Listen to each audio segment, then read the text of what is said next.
நண்பர்களே, இப்போ அந்த பீக்குக்கு ஏறி வந்துட்டுருக்கோம். 1/2 கிலோமீட்டர் ஏறணும்னு சொன்னாங்க. எனக்கு தெரிஞ்சு 1/4 கிலோமீட்டர் வந்திருப்பேன்னு நம்புகிறேன். பாருங்கள், ஃபுல்லாக பனிமூட்டங்க, எதுவுமே கண்ணுக்கு தெரியல. அங்கே ஒருத்தன் போகிறான், அதாவது தெரியுதா, அந்த லட்சத்தில் இருக்குது. ரொம்ப கஷ்டம் இந்த பனி, ரொம்பவே குளிர் வைக்குது, கஷ்டம்தான்.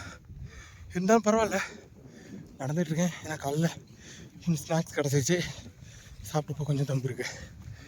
ஸோ இப்போ கொஞ்சம் பெட்டர். ஒரு பிளாக் டீ குடித்தேன், அதுவும் கொஞ்சம் நல்லா இருக்கு. டீயோ காஃபியோ ஏதாவது ஒன்று குடிச்சிட்டு நடக்க கொஞ்சம் நல்லாயிருக்கும் உடம்புக்கு. இதான் எங்கள் ட்ரக் லீடரு, அது பிபி. இவங்க ரெண்டும் ஒரு யூகே, இன்னொன்று ஆஸ்திரேலியா வந்துட்டுருக்காங்க. அங்கே மேலே பின்னாடி ஏறி வாங்கல, அதெல்லாம் தான் எங்கள் டீம். அது பார்த்தீங்களா, ஃபுல்லாக க்ளவுட் வந்துட்டுருக்கு. ஸோ இது வந்து இந்த மாதிரி க்ளவுட் வந்து என்ன செய்யணும், பயங்கரமாக குளிராக இருக்கும். சிலருக்கு தோணலாம், என்னடா இது பெரிய ஹைட்டுன்றா, இது பெரிய கஷ்டமா அப்படின்னு.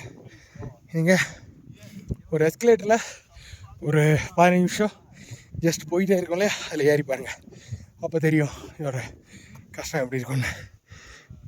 ஒரு எஸ்கலேட்டர், அதுவும் படியாக இருக்கிறதுலே நமக்கு அவ்வளோ கஷ்டம் இருக்குன்னா, ஒரு படியும் இல்லாத ஒரு இடத்துல ஏறுறது இவ்வளோ கஷ்டமாக இருக்கும். யோசிச்சு பாருங்கள், கால் வலி, உயிர் போகும். ஸோ ப்ராக்டிஸ் ரொம்ப முக்கியம். ஓகே, இன்னும் பீக்குக்கு போகணுன்னா அங்கே போகணும். 200 மீட்டர் தான் இருக்கலாம், இது வந்திருப்பேன் நினைக்கிறேன். இன்னும் 300 மீட்டர் இருக்கலாம். ஓகே, ஆஸ்திரேலியா வர ஸ்பீடாக போகணுன்னு நினைக்கிறேன். நான் நினைக்கிறதில்ல, தப்பு இல்லை.